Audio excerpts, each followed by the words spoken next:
Hi guys, welcome to one more video and thank you so much for watching.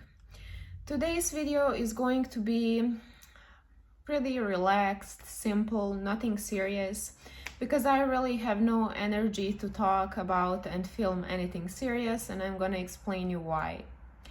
I don't know if this is happening to you as well, but when I was a kid and teenager, I used to listen to my mom, my grandma, and other members of the family say that weather influences their mood. So when it's nice outside, when it's sunny, they are fine, and then when weather is rainy or ugly, they feel bad. And back then, when I was a kid or teenager, I always thought that that sounds weird. I was thinking that there is probably something wrong with them, because how can weather influence your mood and the way you feel? Well, it seems that I have reached an age where you start to really feel the weather influencing your mood. It is May, and here where I am, it's not spring. It doesn't feel like spring. I don't know why is that. Is it climate change or there is something weird going on? But it has been raining for like 7 days already. And according to the weather forecast, it's supposed to rain for another 7 days or forever, I don't know.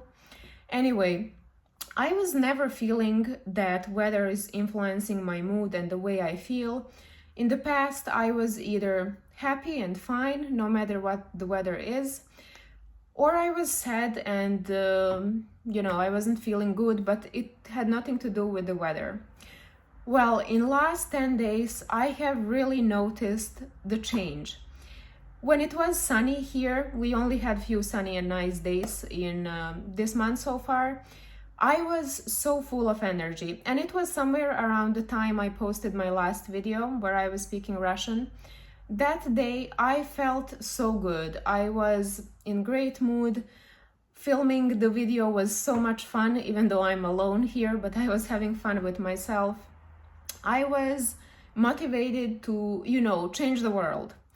And then a few days after that, it started raining. It was cloudy whole day, and it's still like that. And I really have no motivation. My motivation went from like 100 to minus 20. And it's so crazy. And I'm sure it's weather, because everything else is fine. Like, I'm fine, I don't have any problem. It's just the lack of sun or vitamin D, or I don't know. I don't even know how to explain this. And then I remembered listening to my family speaking about this back when I was a kid and teenager, and I remember how I thought that it's stupid, it sounded stupid. Well, it's not. It's happening to me as well. I don't know if this is happening to I think this is a thing, actually. I think I read about this somewhere. It might even have some fancy scientific name, but I cannot remember it now. And let me know if this is happening to you as well, because I really feel so bad right now. I was even thinking to not film anything this week, to not post a video this week, because I thought, okay, I feel so bad, I'm probably gonna sound bad as well. Why would people want to watch that? And nothing is gonna happen if I don't post for a week or a few weeks. But then I said to myself, if you don't force yourself to do something, to change, you're gonna keep feeling bad. So here I am. I'm not in my best shape today, but this is YouTube channel. I shouldn't be only pretending to be someone else. I should be sharing my feelings with you guys. So here I am. Let me know if you also feel the changes on your mood depending on the weather in your city or wherever you live. And yeah, this was a little chit chat in the beginning, pretty long one. I see 5 minutes almost. Anyway, today I wanted to talk with you about the most common myths or misunderstandings that a lot of people have when it comes to polyglots. I have met a lot of people who have certain opinion on polyglots, and some of those opinions are true, others are not. And some of them are like 50-50. A little bit is true, a little bit is not. So today I prepared the 5 most common myths about polyglots and people who speak several languages. And I want to explain you, is it true or is it lie? From my perspective, of course. So let's start. So the first misunderstanding or the first wrong opinion that a lot of people have on polyglots is, do you hear this? It's about to start raining a lot, so this is why I'm in bad mood. Anyway, first thing that a lot of people get wrong about polyglots is that a lot of people think that if someone speaks a lot of languages, they're actually probably coming from a rich family that was able to send them to good schools, that was able to pay expensive language courses, and that those polyglots were probably traveling a lot as kids because their family was rich. And of course, some polyglots might have rich parents, but from my own experience meeting people who speak several languages, I don't think I have ever met anyone super rich with rich parents who is a polyglot. Most, I would say more than 90% of polyglots I have met are just middle class, normal people coming from average families, nothing fancy. Most of them did not have a chance to travel a lot as a kid or to go to expensive private schools or private language courses. And actually those people, I know few people who did have such a nice fancy childhood, and they're not polyglots. They speak like 1 or 2 languages. So you don't have to come from a rich family, or you don't even have to travel a lot in order to be a polyglot. I know polyglots who never left their country, but thanks to the internet, they're able to learn several languages and to practice those languages with native speakers from different parts of the world without even having to travel. So no, speaking several languages and being educated doesn't really mean that you had some privileges or money when you were a child. One more thing that a lot of people get wrong about polyglots is that they're extremely smart. No, we are not. We are kind of smart. You can't be totally stupid to learn a lot of languages, but you don't need any genius level of intelligence in order to learn few languages. I would say that most of the polyglots I met are smart people, but they are far away, including myself, we are far away from a genius. And I would also say that the smartest people are probably in some other fields of science like maths or pharmaceutical industry, or I don't know, computers and all those things. I really think that those people are way smarter than people who just speak a lot of languages, but polyglots are not stupid. They are smart, but we are not. We are far away from genius. One more prejudice that a lot of people have when it comes to polyglots is that speaking a lot of languages automatically makes you more open-minded and less racist, less xenophobic, and so on.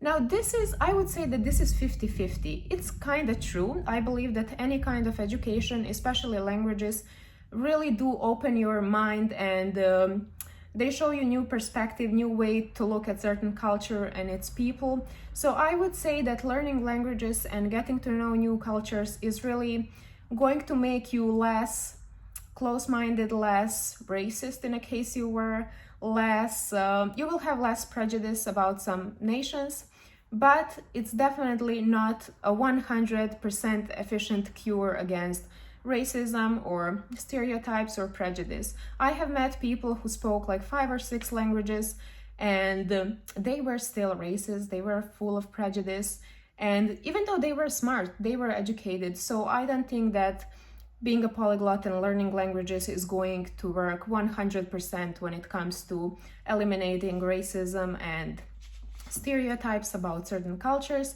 but it definitely helps.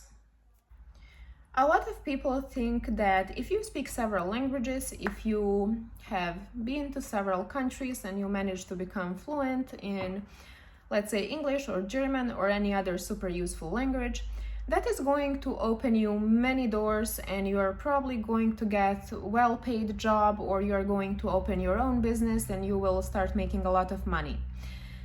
This is so wrong. Most of the polyglots, actually almost all the polyglots that I know, are not making huge amounts of money. Most of them are working in pretty normal jobs, I would say average paid jobs or a little bit above the average, but I have not met anyone who made millions just by being a polyglot.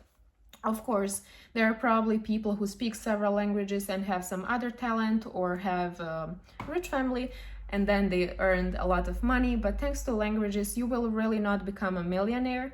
However, it can open you some doors, it can get you a job that's better than the one you would get if you didn't speak those languages, but maybe it helps a little bit, but it's definitely not a guarantee that you will be earning a lot. And the last prejudice about polyglots I want to discuss today is maybe not even a prejudice. When I was making one of my previous videos, I was reading a lot of scientific researches on polyglots' brain, and in many of them it was mentioned that the average polyglot is male, white, and autistic. Now, from my own experience, this is pretty confusing. I'm not going to comment on autism or race because as I live in Europe, so most of the people I was meeting were European, but there are polyglots everywhere. It really is not something that's reserved for one race. What I wanted to comment on is gender. People are really claiming that most of polyglots are male. And it is weird because back when I was in school, when I was having classes of English or Italian, which I was learning in school as well, girls were usually better than boys when it comes to languages. Not most, but usually when you would compare how girls do in language in school and how boys do, girls would be better. For some reason, they would just have better grades and they would be able to learn more in certain language. But then when I grew up and when I started traveling and living abroad and meeting polyglots in different events, I did notice that maybe not most, but just a little bit more than half were men. So I was surprised. I don't know, I still am surprised. I don't know why is that, because from my school experience, I would say that women are better with languages. And then when I started meeting people, I realized that there are more male polyglots. Of course, I'm not saying that this is fact. It might not be true at all. I'm just speaking who I met. And of course, we also we don't have statistics or exact number of male and female polyglots because some people don't like to brag online about their language skills. So I'm not sure if it's really true that most polyglots are men, but from what I have met, a little bit more than half were men. I don't know if that's because they are better in learning more languages or because they're more self-confident to share their language knowledge, while women, we all know that we women sometimes struggle with our self-confidence even when we shouldn't, while men are self-confident even when they shouldn't be. But as of now, from my experience, I really did meet more male polyglots. Guys, that was it for today. I know this is not my best video. This is definitely not one of my best videos. But I'm really in such a low energy mode. I wasn't even planning to make this video today because I have been without energy for days and I think it's because of the weather. However, I hope that you enjoyed the video anyway. Let me know in the comments. Let me know anything. Let me know what do you think about my channel. Let me know what do you think about our today's topic. And let me know, do you also struggle with your mood changing depending on the weather that's in your city or in the place you live? I hope that by next week, weather is going to change or I'm going to find a way to deal with the weather because I really feel so bad to post such a stupid video today, but what can I do? See you next week, hopefully in a better mood, and thank you so much for watching.